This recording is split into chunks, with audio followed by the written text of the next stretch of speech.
도연아, 도연아. 명숙은 아들에게 달려가며 울부짖었습니다. 하지만 도연은 눈을 감은 채 반응이 없었습니다. 명숙은 아들의 손을 잡으려 했지만 호스에 묶여 있어서 제대로 만질 수도 없었습니다. 이게 무슨 일입니까? 우리 도연이에게 무슨 일이 일어난 거예요? 명숙이 간호병에게 다그쳐 물었지만 간호병은 입술만 떨 뿐 제대로 대답하지 못했습니다. 잠깐만요. 지금 중대장님을 모셔올게요.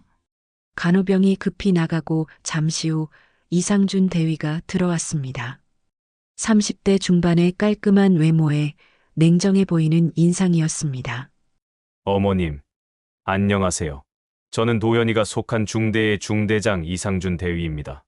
대위님, 우리 도연이에게 무슨 일이 일어난 건가요? 왜 이런 모습으로 누워 있는 거예요? 명숙의 목소리는 떨리고 있었습니다. 이상준 대위는 잠깐 머뭇거리더니 차분한 목소리로 말했습니다. 도연이가 최근 스트레스를 많이 받은 것 같습니다. 군 생활 적응에 어려움을 겪으면서 일시적으로 정신적인 문제가 생겼습니다. 자해 위험이 있어서 안전을 위해 보호 조치를 취한 상황입니다. 스트레스요. 우리 도연이가 무슨 스트레스를 받았다는 거예요? 평소에 성격도 온순하고 적응력도 좋은 아이인데요. 명숙이 따져 묻자 이상준 대위의 표정이 약간 굳어졌습니다. 군대 생활이 쉽지 않습니다.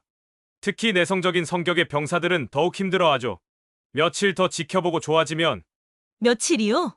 우리 아이가 지금 이런 상태인데 며칠을 더 기다리라는 말씀이세요? 새벽 5시 반 시장 골목에 있는 작은 분식집에서 가스레인지 켜지는 소리가 들립니다. 정명숙은 오늘도 어김없이 하루를 시작했습니다. 58살의 나이에도 불구하고 그녀의 손놀림은 여전히 빠르고 정확했습니다. 양파를 썰고 당근을 채 썰면서도 마음 한구석은 늘 그 아이 생각뿐이었습니다. 도연아, 오늘은 편지가 올까?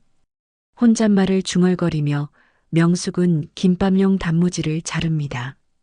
21살 외동아들 김도연이 강원도 모사단에 입대한 지 벌써 10달째입니다. 처음 몇 달 동안은 일주일에 한 번씩 꼬박꼬박 편지가 왔었는데 최근 2달 사이 연락이 뜸해졌습니다. 전화통화도 한 달에 한 번 정도로 줄어들었고 그마저도 통화 시간이 점점 짧아지고 있었습니다. 명숙은 습관적으로 도연이 목까지 김밥을 한 줄 더 말았습니다. 아들이 좋아하던 우엉 김밥이었습니다. 군대에 간 지 이렇게 오래됐는데도 여전히 두 사람 몫을 준비하는 자신을 보며 쓸쓸한 웃음을 지었습니다. 아줌마, 오늘도 일찍 나오셨네요. 단골 손님인 택시기사 김 씨가 들어왔습니다. 명숙은 환한 미소를 지으며 인사했습니다. 어서 오세요. 따뜻한 우동 한 그릇 드릴까요? 그럼요. 그런데 도연이는 잘 지내나요? 요즘 편지 소식이 어떤가요? 김 씨의 질문에 명숙의 표이 잠깐 어두워졌습니다. 하지만 곧 밝은 표정을 되찾으며 대답했습니다. 군대가 어디 쉬운 곳이겠어요. 바쁘니까 연락을 못하는 거죠 뭐. 그렇게 말하면서도 명숙의 마음속에는 불안함이 자리 잡고 있었습니다. 도연은 어릴 때부터 효성이 지극한 아이였습니다. 아버지 없이 자란 탓에 더욱 어머니를 챙기려 했고 고등학교 때까지도 매일 학교에서 돌아오면 분식집 일을 도와주곤 했습니다. 그런 아이가 갑자기 연락을 뜸하게 하는 게 이상했습니다. 오후 2시쯤 손님이 뜸해지는 시간에 명숙은 우체통을 확인하러 나갔습니다. 혹시나 하는 마음에 매일 같은 시간에 우체통을 들여다보는 게 습관이 되었습니다. 오늘도 도연이의 편지는 없었습니다. 아줌마, 또 편지 기다리세요? 옆 가게 사장이 말을 걸었습니다. 군대 간 아들 걱정이 태산 같을 거예요. 그런데 너무 걱정 마세요. 요즘 군대는 예전 같지 않아요. 훨씬 좋아졌다고 하던데. 명숙은 고개를 끄덕이며 웃었지만 마음속 불안은 쉽게 가라앉지 않았습니다. 저녁 무렵 분식집 문을 닫고 집으로 돌아가는 길에 명숙은 도연이의 방을 들여다보았습니다. 깔끔하게 정리된 책상 위에는 아직도 도연이가 즐겨 읽던 책들이 그대로 놓여 있었습니다. 침대 위에는 어린 시절부터 아끼던 곰인형도 그 자리에 있었습니다. 도연아, 엄마가 너무 걱정하는 거 아니겠지? 명숙은 아들의 사진을 바라보며 중얼거렸습니다. 사진 속 도연은 환하게 웃고 있었습니다. 입영 전날 찍은 사진이었습니다. 그때는 이렇게 연락이 뜸해질 줄 몰랐습니다. 그날 밤 명숙은 잠자리에서도 뒤척이며 잠들지 못했습니다. 아들에 대한 걱정이 꼬리를 물며 이어졌습니다. 이상하게 불안한 예감이 계속 들었습니다. 어머니의 직감이라고 해야 할까요? 뭔가 도연에게 좋지 않은 일이 생긴 것 같은 느낌이 들어서 잠을 이룰 수가 없었습니다. 한 달 더 지나고 명숙의 불안감은 더욱 커졌습니다. 도연으로부터 온 마지막 편지는 이미 2달 전 일이었고 전화통화도 한 달째 끊어진 상태였습니다. 명숙은 더 이상 참을 수 없어서 부대에 직접 면회를 가기로 결심했습니다. 도연이 어머님이시죠? 면회 신청서를 작성해 주세요. 부대 정문의 경비병이 건네준 신청서를 받아들며 명숙은 가슴이 두근거렸습니다. 아들을 만날 생각에 기쁘면서도 한편으로는 왜 이렇게 불안한지 모르겠었습니다. 면회실로 향하는 길이 평소와 달랐습니다. 복도가 유난히 조용했고 지나가는 병사들의 표정도 어딘지 굳어 보였습니다. 안내하는 부사관의 걸음걸이도 어색했습니다. 어머님, 잠깐만 기다려주세요. 도연이를 모셔올게요. 부사관이 면회실 문을 열어주고는 어디론가 급히 사라졌습니다. 명숙은 의자에 앉아서 기다렸지만 시간이 너무 오래 걸리는 것 같았습니다. 보통 면회 때는 금방 나오는데 오늘은 왜 이렇게 오래 걸리는지 궁금했습니다. 한참 후에 간호병이 조심스럽게 문을 열고 들어왔습니다. 어머님, 도연이가 지금 좀 컨디션이 안 좋아서요. 의무실에 있습니다. 의무실이요? 우리 도연이가 아픈가요? 명숙의 목소리가 떨렸습니다. 간호병은 말을 아끼며 명숙을 의무실로 안내했습니다. 의무실 문을 열자 명숙은 그 자리에서 다리에 힘이 풀렸습니다. 침대 위에는 양팔과 양다리가 병원용 호스와 끈으로 묶인 채 누워있는 도연이 있었습니다. 아들의 얼굴과 목 부분에는 자해를 한 듯한 상처 자국들이 선명하게 보였습니다. 도연아, 도연아. 명숙은 아들에게 달려가며 울부짖었습니다. 하지만 도연은 눈을 감은 채 반응이 없었습니다. 명숙은 아들의 손을 잡으려 했지만 호스에 묶여 있어서 제대로 만질 수도 없었습니다. 이게 무슨 일입니까? 우리 도연이에게 무슨 일이 일어난 거예요? 명숙이 간호병에게 다그쳐 물었지만 간호병은 입술만 떨 뿐 제대로 대답하지 못했습니다. 잠깐만요. 지금 중대장님을 모셔올게요. 간호병이 급히 나가고 잠시 후 이상준 대위가 들어왔습니다. 30대 중반의 깔끔한 외모에 냉정해 보이는 인상이었습니다. 어머님, 안녕하세요. 저는 도연이가 속한 중대의 중대장 이상준 대위입니다. 대위님, 우리 도연이에게 무슨 일이 일어난 건가요? 왜 이런 모습으로 누워 있는 거예요? 명숙의 목소리는 떨리고 있었습니다. 이상준 대위는 잠깐 머뭇거리더니 차분한 목소리로 말했습니다. 도연이가 최근 스트레스를 많이 받은 것 같습니다. 군 생활 적응에 어려움을 겪으면서 일시적으로 정신적인 문제가 생겼습니다. 자해 위험이 있어서 안전을 위해 보호 조치를 취한 상황입니다. 스트레스요? 우리 도연이가 무슨 스트레스를 받았다는 거예요? 평소에 성격도 온순하고 적응력도 좋은 아이인데요. 명숙이 따져 묻자 이상준 대위의 표정이 약간 굳어졌습니다. 군대 생활이 쉽지 않습니다. 특히 내성적인 성격의 병사들은 더욱 힘들어하죠. 며칠 더 지켜보고 좋아지면. 며칠이요? 우리 아이가 지금 이런 상태인데 며칠을 더 기다리라는 말씀이세요? 명숙은 점점 화가 났습니다. 뭔가 숨기는 게 있다는 느낌이 강했습니다. 간호병의 시선도 자꾸 피하고 있었고 중대장의 설명도 너무 뻔한 말들 뿐이었습니다. 그때 명숙은 침대 옆 테이블 위에 놓인 간병일지를 보았습니다. 몇 페이지가 찢어져 나간 흔적이 선명했습니다. 저 일지는 왜 찢어져 있나요? 명숙의 질문에 이상준 대위와 간호병이 동시에 당황하는 모습을 보였습니다. 일지요? 아, 그건 별거 아닙니다. 작성 실수가 있어서 다시 쓴 것뿐입니다. 이상준 대위는 어색하게 웃으며 대답했지만 명숙의 눈에는 그의 설명이 거짓말처럼 들렸습니다. 간호병은 아예 고개를 푹 숙이고 있었습니다. 도연아, 엄마야. 엄마가 왔어. 명숙은 아들의 이마를 쓰다듬으며 간절히 속삭였습니다. 도연은 여전히 눈을 감고 있었지만 어머니의 목소리에 살짝 눈꺼풀이 떨리는 것 같았습니다. 어머님, 너무 오래 계시면 도연이에게 자극이 될 수 있습니다. 오늘은 이만 돌아가시는 게 좋겠습니다. 이상준 대위가 부드럽지만 단호한 말투로 말했습니다. 명숙은 아들을 두고 갈 수 없다고 버텼지만 결국 부대 규정이라는 말에 어쩔 수 없이 돌아가야 했습니다. 집으로 돌아가는 길에 명숙의 머릿속은 복잡했습니다.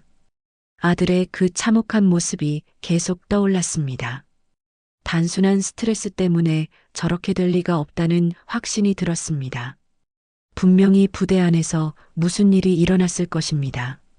집에 도착하자마자 명숙은 인터넷을 검색하기 시작했습니다.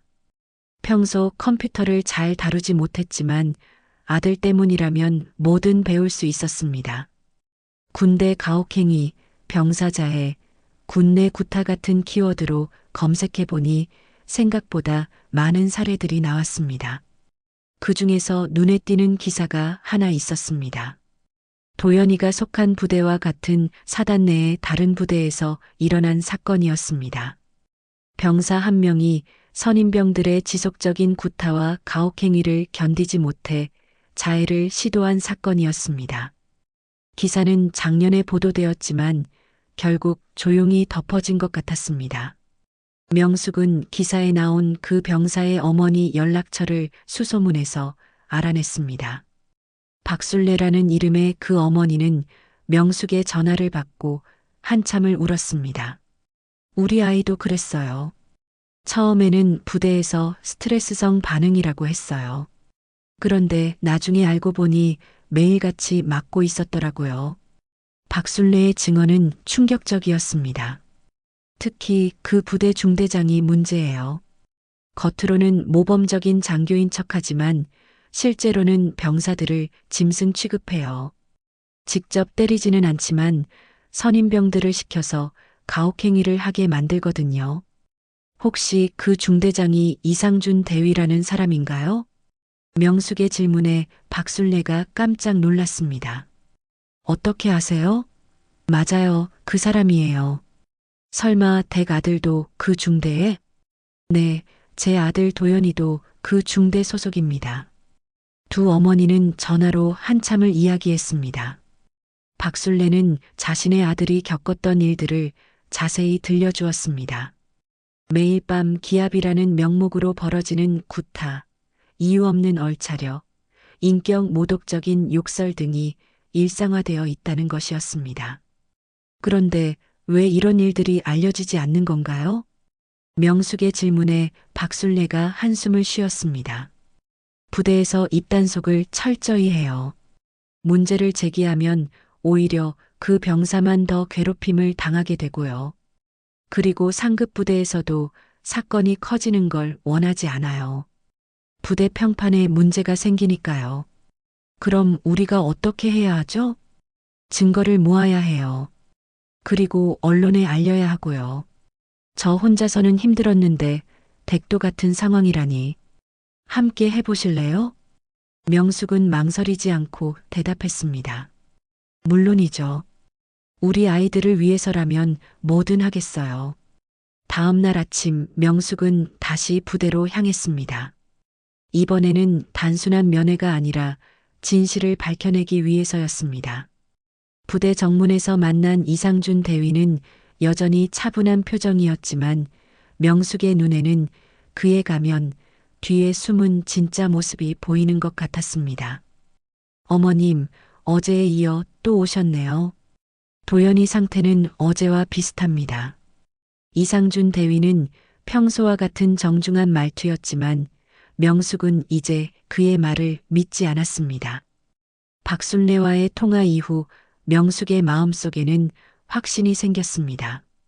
분명히 이 부대에서 무슨 일이 벌어지고 있다는 것을. 대위님, 제가 어제 다른 부대 어머니와 이야기를 나눴는데요. 혹시 우리 도연이도 다른 병사들로부터 괴롭힘을 당한 건 아닌가요? 이상준 대위의 표정이 순간 굳어졌습니다. 어머님, 그런 추측은 좋지 않습니다. 우리 부대는 그런 일이 없어요.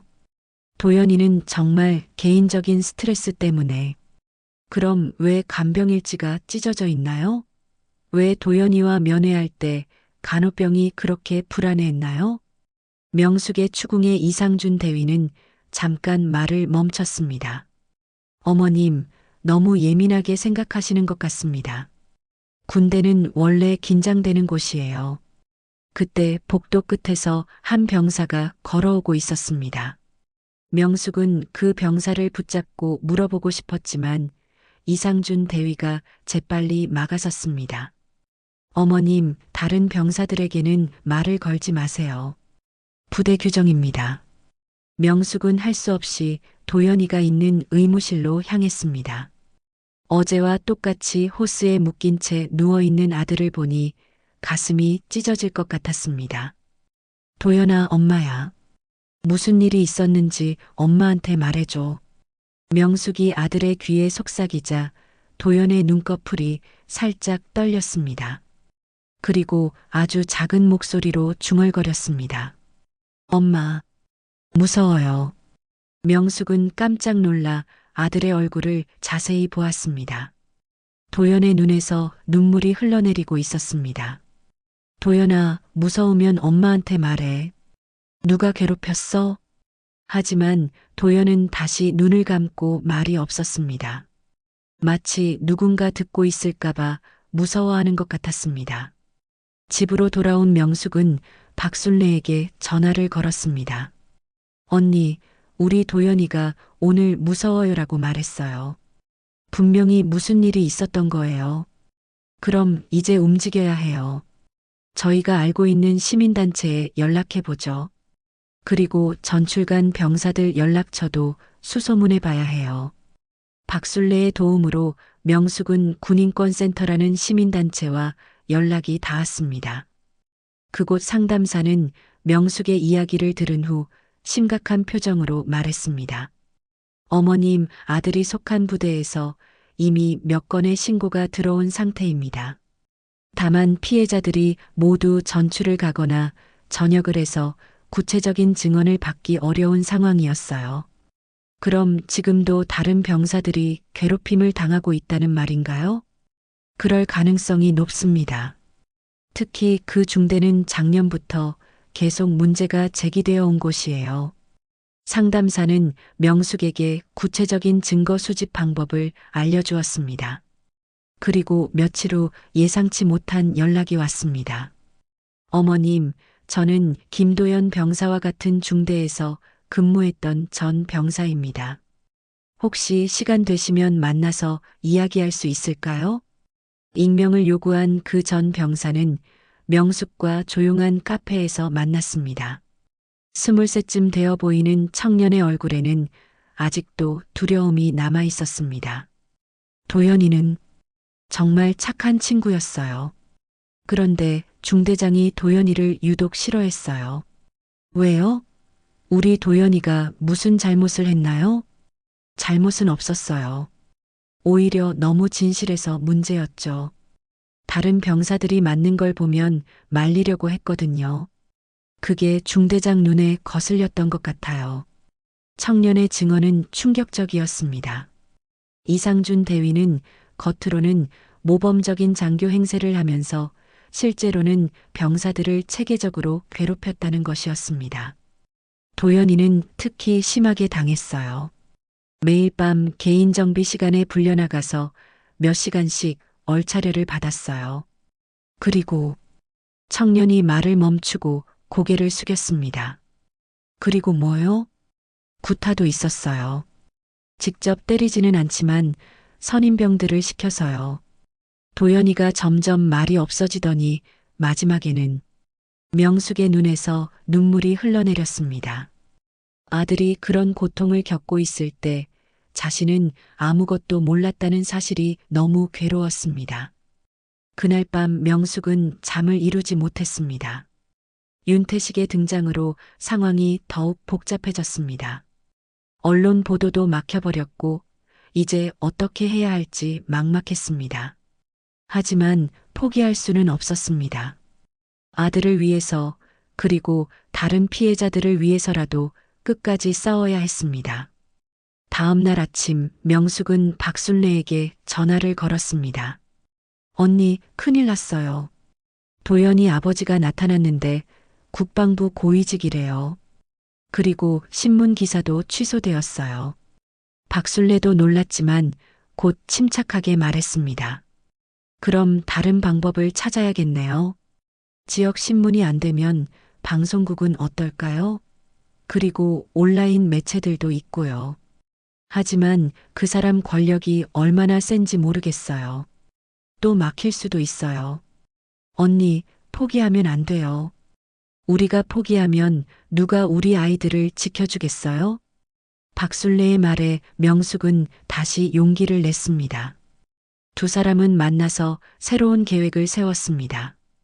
온라인 커뮤니티와 소셜미디어를 통해 사건을 알리기로 한 것입니다. 명숙은 처음으로 인터넷 카페에 글을 올렸습니다. 컴퓨터가 서툴렀지만 아들을 위해서라면 뭐든 배울 수 있었습니다. 제목 군대에서 아들이 자해를 했습니다. 도와주세요. 글을 올리자 생각보다 많은 사람들이 관심을 보였습니다. 댓글로 응원과 격려가 이어졌고 비슷한 경험을 한 부모들이 연락을 해왔습니다. 며칠 후 예상치 못한 곳에서 연락이 왔습니다. 한 방송국의 시사 프로그램 PD였습니다. 어머님, 온라인에 올리신 글을 봤습니다. 저희가 취재해보고 싶은데 괜찮으실까요? 정말요? 하지만 압력이 들어올 수도 있을 텐데. 저희는 공영방송입니다. 그런 압력에 굴복하지 않아요. 진실을 밝히는 게 저희 역할이니까요. 명숙은 반가운 마음에 PD와 만나기로 했습니다. 김영호 PD는 30대 중반의 진지한 인상이었습니다. 어머님, 아드님 사건에 대해 자세히 말씀해 주세요. 명숙은 그동안 겪었던 모든 일들을 자세히 설명했습니다. 도연이의 상태, 부대의 은폐 시도, 윤태식의 등장까지 모든 것을 털어놓았습니다. 증언해 줄 수 있는 전 병사가 있다고 하셨는데 그분과 연결해 주실 수 있나요? 네, 물론이죠. 김 PD는 전 병사와도 인터뷰를 진행했습니다. 얼굴을 가리고 음성을 변조한 상태에서였지만 그의 증언은 구체적이고 신빙성이 있었습니다. 도연이는 정말 성실한 병사였어요. 그런데 중대장이 유독 도연이를 미워했죠. 이유는 도연이가 부당한 일에 대해 문제를 제기했기 때문이에요. 구체적으로 어떤 가혹행위가 있었나요? 매일 밤 개인 정비 시간에 불려나가서 몇 시간씩 얼차려를 받았어요. 그리고 선임병들이 번갈아 가며 구타를 했고요. 중대장은 직접 때리지는 않았지만 암묵적으로 허용했어요. 인터뷰가 끝난 후 김 PD가 말했습니다. 어머님, 이 방송이 나가면 상당한 파장이 있을 거예요. 각오하고 계시는 거죠? 네, 각오하고 있어요. 우리 도연이를 위해서라면 뭐든 할 거예요. 방송 예정일이 다가오자 윤태식이 다시 나타났습니다.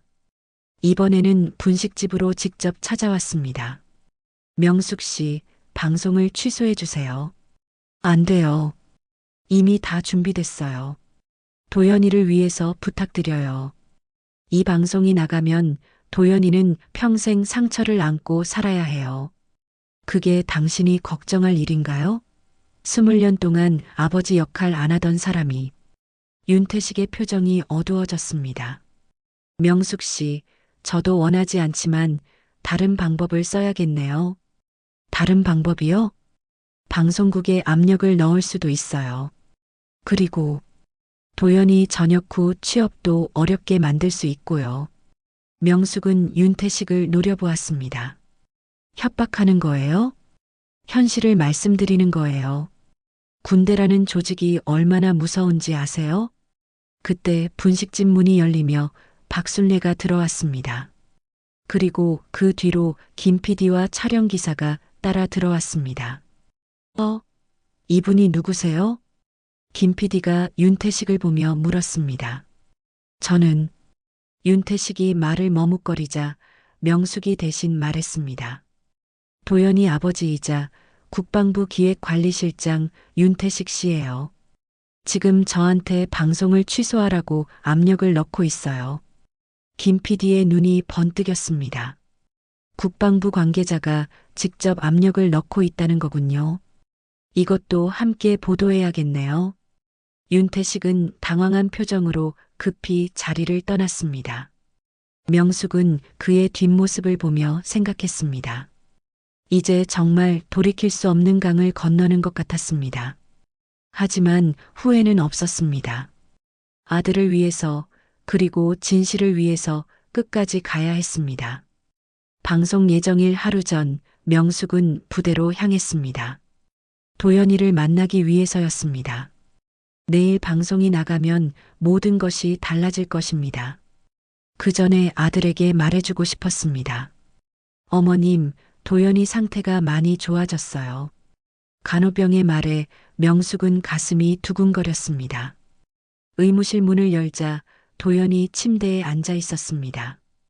호스에 묶여 있지도 않았고 의식도 또렷해 보였습니다. 도연아. 명숙은 아들을 꼭 안아주었습니다.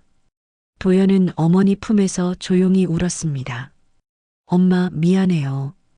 걱정 끼쳐드려서. 무슨 소리야. 엄마가 미안하지. 몰랐어서 미안하고 늦게 알아서 미안해. 엄마는 왜 미안해해요? 내가 약해서 그런 거예요. 명숙은 아들의 얼굴을 감싸며 말했습니다. 도연아, 너는 약한 게 아니야. 잘못된 상황에서 견뎌낸 거야. 그리고 이제 엄마가 해결할 거야. 엄마, 그런데 중대장님이 엄마가 방송국에 이야기했다고 하던데. 정말이에요? 명숙은 놀랐습니다. 이상준 대위가 도연에게 그런 이야기를 했다는 것입니다. 그래, 정말이야. 엄마가 진실을 밝힐 거야. 엄마, 그러면 안 돼요. 나 때문에 엄마가 힘들어지면 어떡해요. 도연아, 엄마는 괜찮아. 그리고 이건 너만을 위한 게 아니야. 다른 병사들도 보호해야 해. 그때 의무실 문이 열리며 이상준 대위가 들어왔습니다. 그의 얼굴에는 긴장감이 역력했습니다. 어머님, 잠깐 밖에서 이야기 좀 할까요? 명숙은 도연에게 잠깐만 기다려라고 말하고 복도로 나갔습니다. 어머님, 내일 방송 건 알고 있습니다. 그래서요? 마지막으로 부탁드릴게요. 방송을 취소해 주세요. 도연이를 위해서라도요. 명숙은 이상준 대위를 똑바로 쳐다보았습니다. 대위님은 왜 우리 도연이를 그렇게 괴롭혔나요? 이상준 대위의 표정이 굳어졌습니다. 무슨 말씀이신지. 이제 그만 거짓말하세요. 모든 걸 다 알고 있어요. 어머님, 군대에는 군대만의 방식이 있어요. 민간인이 이해하기 어려운. 사람을 때리고 괴롭히는 게 군대 방식이라는 거예요? 이상준 대위가 잠깐 말을 멈췄습니다. 그리고 낮은 목소리로 말했습니다. 도연이가 너무 이상적이었어요. 군대는 현실적인 곳인데 자꾸 원칙만 따지려고 했어요. 그게 잘못인가요? 잘못은 아니지만 조직에 방해가 되었어요. 명숙은 어이가 없었습니다. 조직에 방해가 된다고 아이를 괴롭힌 거예요? 저도 원하지 않았어요. 하지만 다른 병사들에게 보여주기 위해서 무엇을 보여주려고요? 군대에서는 복종이 최우선이에요. 개인의 의견이나 감정은 접어두어야 해요. 명숙은 이상준 대위의 말을 듣고 분노가 치밀었습니다. 그래서 우리 아이를 그렇게 만든 거군요. 어머님, 저도 후회하고 있어요. 하지만 이미 벌어진 일을 후회한다고요? 그럼 왜 지금까지 거짓말했어요? 왜 스트레스성 반응이라고 했어요? 이상준 대위는 대답하지 못했습니다. 그날 저녁 명숙은 집에서 김 PD와 최종 점검을 했습니다. 어머님, 내일 방송 나가면 상당한 반향이 있을 거예요. 준비되셨죠? 네, 준비됐어요. 혹시 마지막으로 하고 싶은 말씀이 있으시면. 명숙이 잠깐 생각하더니 말했습니다. 우리 도연이는 정의로운 아이였어요. 그런 아이가 군대에서 괴롭힘을 당했다는 게 너무 억울해요. 하지만 이제는 진실이 밝혀졌으니 다른 아이들은 우리 도연이처럼 고통받지 않았으면 좋겠어요. 다음 날 오후 9시 JTBC 뉴스룸에서 군내 가혹행위 은폐 의혹 특집이 방영되었습니다. 명숙의 인터뷰부터 시작된 방송은 도연이의 상황, 전 병사의 증언, 그리고 윤태식의 압력 시도까지 모든 것을 상세히 다뤘습니다. 방송이 끝나자마자 명숙의 휴대폰이 쉴 새 없이 울렸습니다. 언론사, 시민단체, 그리고 같은 처지의 부모들로부터 연락이 쏟아졌습니다. 어머님 용기에 감동받았어요. 저희 아들도 비슷한 일을 당했는데 이제 용기를 낼 수 있을 것 같아요. 진실을 밝혀주셔서 고맙습니다. 그런 와중에 윤태식으로부터도 전화가 왔습니다. 명숙 씨, 정말 끝까지 가시는 거군요. 네, 끝까지 갈 거예요. 좋습니다. 하지만 이제부터는 저도 가만히 있지 않겠어요. 뭐든 하세요. 더 이상 무섭지 않아요. 윤태식과의 통화를 끊은 후 명숙은 창밖을 바라보았습니다. 길고 긴 싸움이 이제 본격적으로 시작된 것 같았습니다. 하지만 이미 첫 번째 승리를 거둔 기분이었습니다. 진실이 세상에 알려진 것만으로도 충분한 의미가 있었습니다.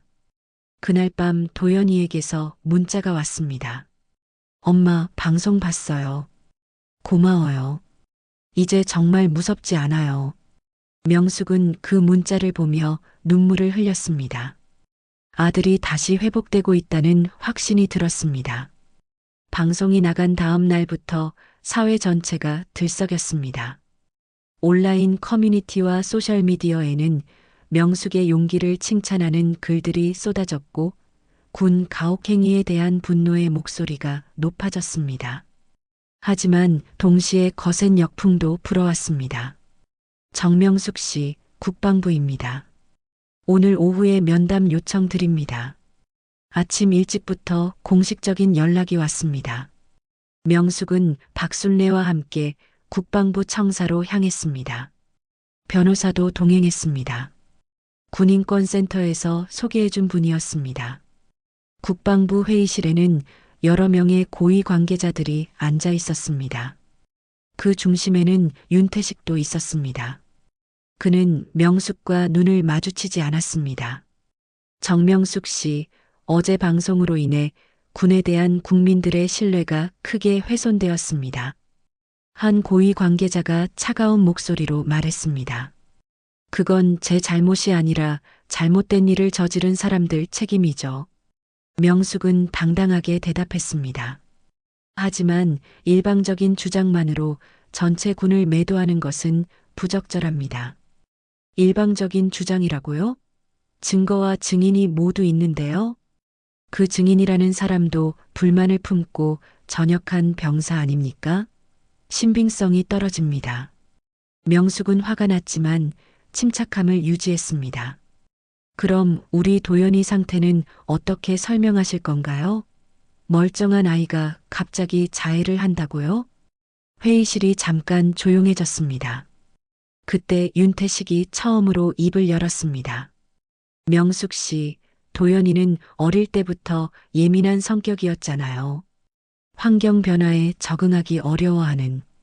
당신이 무슨 자격으로 우리 도연이 성격을 논해요?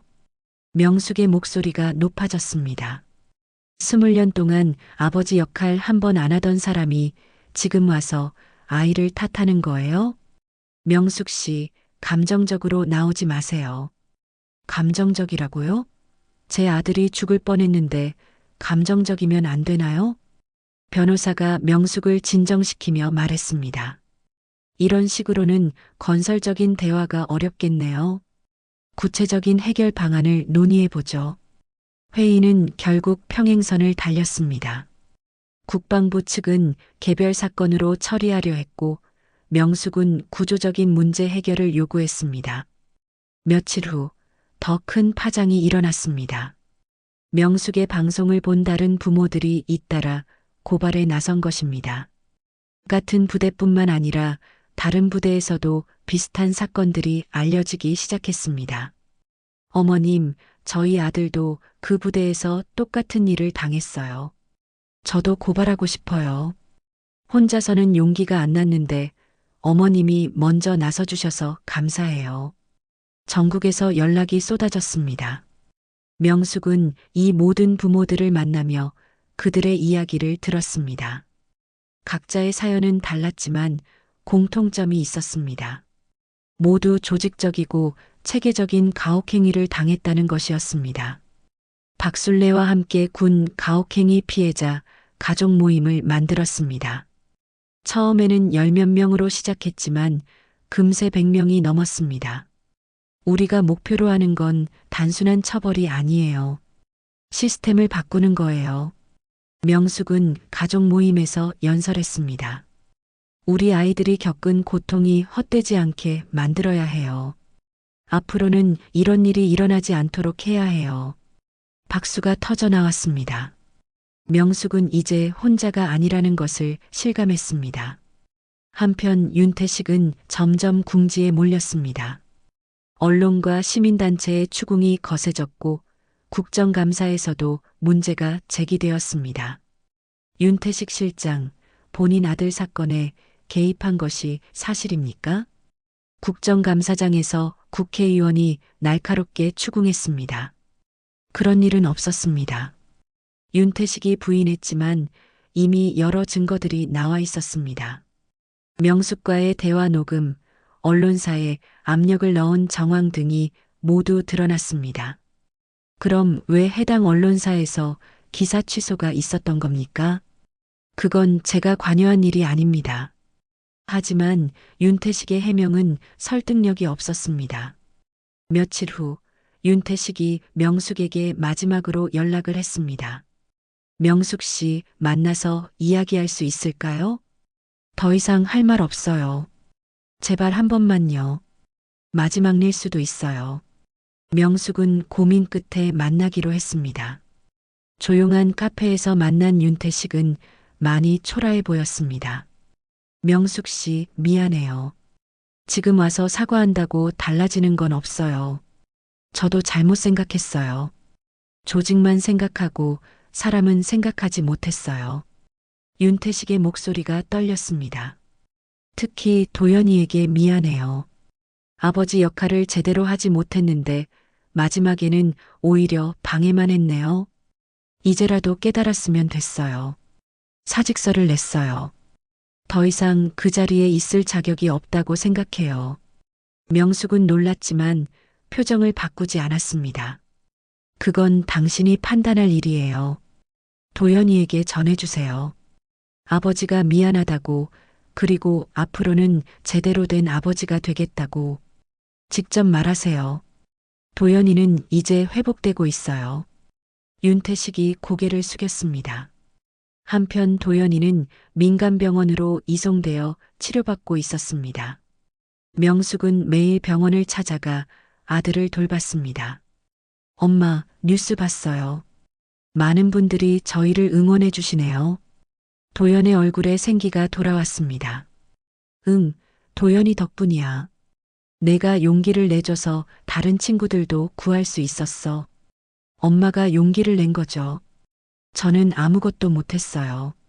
아니야, 도연이가 견뎌줘서 엄마가 싸울 수 있었어. 도연이 어머니 손을 꼭 잡았습니다. 엄마, 이제 정말 무섭지 않아요. 그리고 부끄럽지도 않아요. 왜? 제가 당한 일이 제 잘못이 아니라는 걸 이제 알겠어요. 그리고 이런 일이 다른 사람들에게는 일어나지 않을 거라는 것도요. 명숙의 눈에서 눈물이 흘렀습니다. 기쁨의 눈물이었습니다. 몇 달 후 이상준 대위는 군법회의에서 유죄 판결을 받았습니다. 관련된 다른 간부들도 처벌받았습니다. 더 중요한 것은 군 내 인권보호 시스템이 대폭 개선되었다는 점이었습니다. 국가인권위원회에서는 명숙에게 인권상을 수여했습니다. 정명숙 씨의 용기 있는 고발로 많은 병사들이 보호받을 수 있게 되었습니다. 시상식에서 위원장이 말했습니다. 명숙은 상을 받으며 말했습니다. 이 상은 제가 받을 자격이 없어요. 고통받은 모든 병사들과 그 가족들이 함께 받아야 할 상이에요. 그날 저녁 명숙은 도연과 함께 분식집에 앉아 있었습니다. 도연은 완전히 회복되어 대학교 복학을 준비하고 있었습니다. 엄마, 나중에 저도 사람들을 도와주는 일을 하고 싶어요. 무슨 일을? 인권 변호사나 시민단체 활동가 같은 거요. 저처럼 고통받는 사람들을 도와주고 싶어요.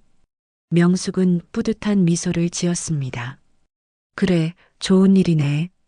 엄마가 응원할게. 창밖으로 해가 지고 있었습니다. 길고 힘든 싸움이 끝나고 평화로운 일상이 돌아온 것 같았습니다. 문득 도연이가 말했습니다. 엄마, 그런데 아버지는 어떻게 지내세요? 왜? 만나고 싶어? 조금은요. 원망도 있지만 마지막에는 잘못을 인정하셨잖아요. 내가 원한다면 만나봐도 좋을 것 같아. 며칠 후 윤태식이 병원을 찾아왔습니다. 20년 만에 아버지와 아들이 마주했습니다. 도연아, 아버지가 정말 미안하다. 윤태식이 고개를 숙이며 말했습니다. 저도 아버지를 원망했어요. 하지만 이제는 이해할 것 같아요. 고마워, 도연아. 조건이 있어요. 도연이 진지하게 말했습니다. 앞으로는 정말 아버지다운 아버지가 되어주세요. 그리고 다른 병사들이 저처럼 고통받지 않도록 도와주세요. 윤태식이 고개를 끄덕였습니다. 약속한다. 아버지가 앞으로 제대로 된 아버지가 되겠다. 명숙은 이 광경을 지켜보며 마음이 복잡했습니다. 분노와 원망도 있었지만 가족이 다시 하나가 되는 것도 의미가 있다고 생각했습니다. 그로부터 1년 후 명숙은 군인권보호단체 대표로 활동하고 있었습니다. 전국의 피해자 가족들과 함께 군 인권 보호를 위해 힘쓰고 있었습니다. 도연은 대학에 복학해서 법학을 공부하고 있었습니다. 인권 변호사가 되겠다는 꿈을 이루기 위해서였습니다. 윤태식은 사직 후 작은 시민단체에서 일하며 군 인권 개선을 위해 노력하고 있었습니다. 과거를 속죄하는 마음으로 말입니다. 어느 날 저녁 세 사람이 함께 식사를 했습니다. 어색하지만 따뜻한 시간이었습니다. 도연아, 군대 이야기는 이제 안 무서워? 명숙이 물었습니다. 네, 이제는 괜찮아요. 오히려 자랑스러워요. 제 경험이 다른 사람들에게 도움이 되었으니까요. 우리 아들이 정말 듬직해졌네. 윤태식도 뿌듯한 표정으로 말했습니다. 그런데 엄마 앞으로 또 이런 일이 생기면 어떻게 하세요? 또 싸울 거야. 끝까지. 명숙의 답변에 도연과 윤태식이 웃었습니다. 저도 함께 싸울게요, 엄마. 나도. 세 사람이 손을 맞잡았습니다. 깨어졌던 가족이 다시 하나가 되는 순간이었습니다. 밖으로 나가며 명숙은 하늘을 올려다보았습니다. 별이 총총히 빛나고 있었습니다. 도연아, 엄마가 자랑스럽다. 저도 엄마가 자랑스러워요. 모자는 팔짱을 끼고 집으로 향했습니다. 긴 터널을 지나 마침내 빛을 찾은 것 같았습니다. 그들의 싸움은 끝났지만 더 나은 세상을 만들기 위한 여정은 계속될 것입니다. 한 어머니의 용기가 세상을 바꾸었고 그 변화는 앞으로도 계속 이어질 것입니다. 군장은 무거워서 짊어질 수 없었지만 사랑은 그 어떤 무게보다 강했습니다. 가족의 사랑이, 정의에 대한 믿음이, 그리고 더 나은 세상을 향한 희망이 모든 어둠을 이겨낸 것입니다.